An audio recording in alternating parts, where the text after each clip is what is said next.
রবিবার দিন কতগুলো আমুদি মাছ নিয়ে চলে আসছে। রবিবার দিন একটু মাংস আনতে পারো না? জানো বাচ্চাগুলো মাংস ভালো খায়। এই আমুদি মাছ ভালো লাগে রবিবার দিন রান্না করতে? ভালো লাগে না।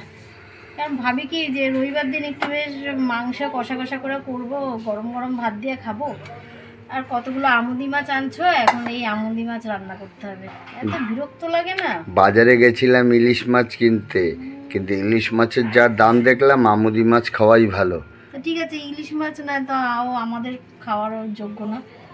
এটা তো মাংস নিয়ে আসতে পারতাম, বাচ্চাগুলো ভালো খায়। আর আমুদি মাছকে ভাল লাগে, আমুদি মাছ ফ্রেশে খাইতে। তুমি খাও আমুদি মাছ, তোমার ঝাল করে দেবো, ঝোল করে দেবো, সব করে দেবো, তুমি খাও। আরে ডাক্তার বলছে বেশি মাংস খাওয়া বারণ, মাংস খেলে বলে কি হচ্ছে চুলকানি।